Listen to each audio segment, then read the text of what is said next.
So today we are looking at a new door lock. Yeah, I have all kinds of different door locks on all the different doors kind of coming into the house, except for one, which is great because we're going to try this one on it.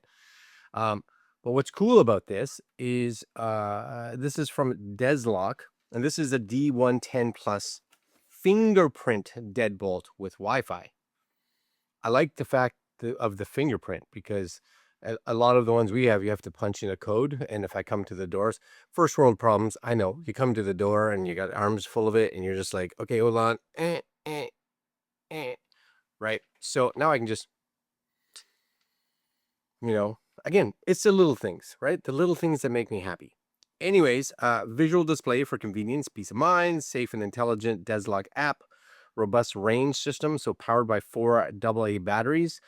Do they come with them? I don't know. We'll find out. Wi-Fi intelligent control and convenient installation, requires only one tool with easy to follow instructions. My guess is possibly that this goes outside, this goes inside, right? You replace your old door lock and you replace it with this. That's my guess. That's my thoughts. That's my hope, right? Anyways, let's unbox this thing. And for some reason that was really dark. I don't know why it was so dark, but it seems to have exposed better now. Anyways, this is the DESLOC. The DESLOC D110 Plus series. So right off the bat, I appreciate the fact that they give me a nice big, right, one of these. Anybody can read. For all you other companies that give me like little manuals that I'm like, who reads this? Like, how can you even read it? Everything. Look how big it is. Scan me. Factory resets. Like that's a fantastic manual, without question. Fantastic manual, right? They also give you this, which is a little template. So depending on your door lock, this will allow you, especially if you have to like drill a hole in your door, little template to make sure that you drill it in the right spot. Useful, sure, yeah, most definitely. And then you get the silica gel. So as they say, do not eat. Yes, do not eat. You get some other goodies in here. Please keep physical keys in a safe place. So again, you are going to get physical keys just in case like batteries die and things like that. This looks like it's the physical. Whoa, there's lots of stuff in there. This is the deadbolt and all the tools and the screws. You're going to get little, like, looks like maybe like little keychainies type stuff, which I'm dropping. You get actual keys, right? There's more screws. There's your physical keys, because physical keys are still good. And there's the actual deadbolt. Okay, so that's an important box. Yes, sir. That's an important box. Then you get this, right? So this is front and back. So it's good size. I don't know if it comes in different colors, but whatever. This is this, yeah? So this is your Lockhart. So this is going to go, I would say, on the inside of the door so that you and I could, right, physically lock this, right, with this. Sweet. Again, just in case batteries die, which they do. Don't think they don't, because they do. And then this is the front. Oh, yeah. Come on now. That's kind of sexy, yeah? Now, the one thing that I have realized over all my days of dealing with fingerprint scanners is some people fingerprint scanners just don't work well, right? You just don't have good fingerprints. So if you're, let's say, someone older, maybe your fingerprints aren't good. Maybe you are someone that's played guitar for their whole life, so you have calluses all over your fingers, so your fingerprints aren't great. That can be an issue, 100%, right? And there's not a whole lot you can do about it at that case.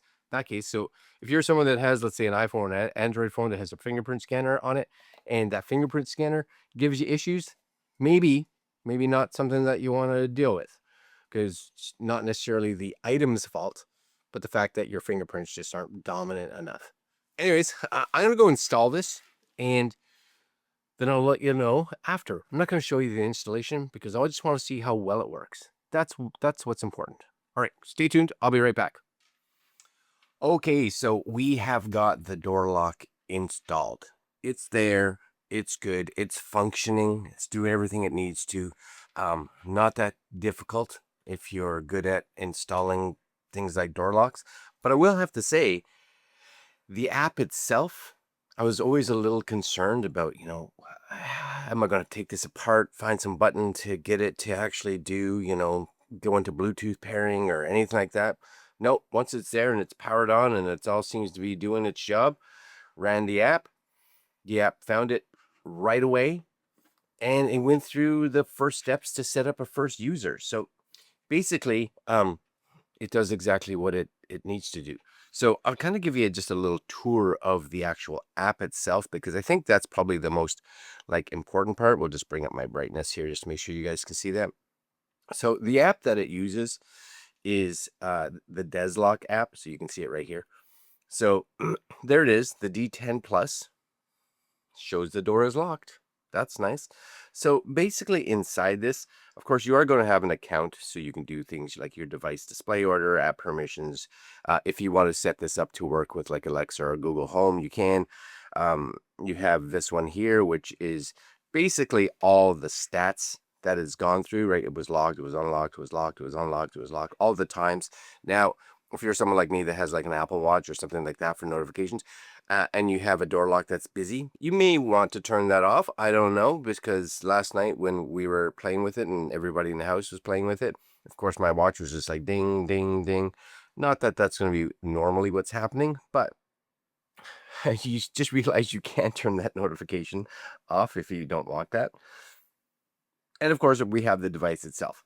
So nice and simple. If we click on the device, this is it. So you do have app control of the actual product itself. So let's say somebody phoned and say, hey, I want a friend of yours. Hey, I'm at your house. And you're like, yeah, I'll let you in. Slide, it unlocks. In they go. That's kind of nice, right? It is Wi-Fi. Or you can lock it. So if you're in bed and you can't remember if you actually locked the door, you can lock it from here. So very simple. You have the ability to go into your settings.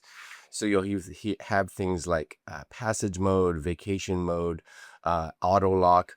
So we had auto lock on, right? And it auto locked really fast. So we could actually say, yeah, auto lock, but I don't need it to auto lock within 5 seconds. So you can auto lock a bit quicker, right? So you see it sets up to the phone, right? So let's say it'll auto lock 30 seconds. Okay. So that's enough. We don't need it once it unlocks within 5 seconds to lock again. That may be different in your area. Maybe you want it to lock really quick. Anti-peeping passcode, right? So this allows you to go in. What is anti-peeping? Enhance entry security by adding random digits before or after your passcode. So basically you can say I want like 1 or 2 digits that really they're nothing, right? So you can just randomly pick those first 2 and then put your passcode in. So they think it's whatever, 10 digits, but it's really just the last 8 digits, or it's really just the last 6 digits, but they have no idea, right? So you can do that if you want. That's that anti-peeping. I'm just going to turn that back off because we don't have it. But I think that's really cool. Anti-hijacking assign. So you can add a passcode. So I think, and then an emergency contact. So if somebody is kind of walking in and saying like, hey, unlock your door so I can get in, right? You can pop this code in. And what it does is it will do this, but it'll actually send information to a contact so that you can be like, I'm in trouble, right? That's kind of cool. General, there's your general stuff. So it did have some firmware upgrades last night, but it does actually say there's a firmware upgrade. No, I did them all, so we're good. Right, check for upgrades. So there was both 2 firmware upgrades, one for the Wi-Fi, one for the lock itself yesterday. So make sure you check for firmware upgrades, and then the rest of your stuff, you can reset it if you want. And then kind of the, I would say the important part, or there's your notifications, right? Do you want it when unlocked, when it's alarmed? You may turn that off if you don't want that. But the big one for us is the assign access. So you'll actually see that I'm set up as the owner. We have Edward and we have Mom set up here. We can add access. I'll show you this in a minute. But under the owner, you have yourself. You have a passcode, so you can set a passcode on it. Again, you can have, I believe it's between 6 and 8 numeric digits for your passcode. You can have your fingerprint. So you'll see I have my index finger set up, but you can go in here and add other ones if you want your index or your thumb, or add a couple of them. And it says add a card. So ready to add a card. After clicking start, place the card in the identification area to add it. So we haven't done this up, but my guess would be, I'm not 100% sure if this is a card that like you could set up your driver's license or something. Maybe. I'm not 100% sure how this works. For those of you that have used this and and you've done this, leave your comment below, please, so I know, because maybe that's kind of cool. I do like the fact though that, unlike, let's say, an iPhone or your smartphone or anything like that, your fingerprint is designed for one owner and that's it. So yeah, you can put different fingers in. But if I decided to put, Monique's fingerprint in here, it kind of messes up everything. But you can put, right, I can say add fingerprint, and then I can say I'm going to add my thumb. You scan it like 6 times and it's done, right?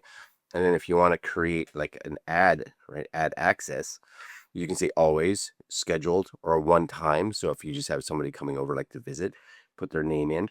And then basically, again, it goes through, you can choose their access, you can choose what finger they're going to scan, you choose their passcode, and off you go. So app-wise, I'd have to say quite excellent, actually, quite excellent.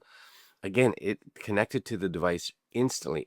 The only issue we had, we have a 5G network and a 2.4G network. And it goes through kind of 3 steps. So we had it originally connected to the 5G network, and it went through the first 2 and then failed, and went through the first 2 and failed. So I did connect it to the 2.4 gigahertz, and it worked first time. So I don't know if in the manual they actually say that it has to be a 2.4 gigahertz, but if you have that, I would definitely recommend it, because 2.4 gigahertz is a wider, like, it's not as fast, but it does have a larger area that it covers. So I would definitely use that one as your primary. And yeah, I totally think it's kind of a cool win, because I think, you're coming in with a thing of groceries instead of you having to dig for your keys. Wonk. Mm-hmm. Yeah, that's all right. And honestly, not overly priced for what you get. And you can access it, I guess, by a card, which I haven't tried. Fingerprint, passcode, or key. So you have all kinds of options to get into it, which is also excellent. Anyways, that's it. Super easy setup. I will leave links below to where you can pick one up if you're at all interested. And that's all. That's the DESLOC. Yeah, fingerprint scanning door lock. Fantastic. All right, guys, I'm out. Like, comment, share, subscribe. Links down below. And I will see you guys next video. Later.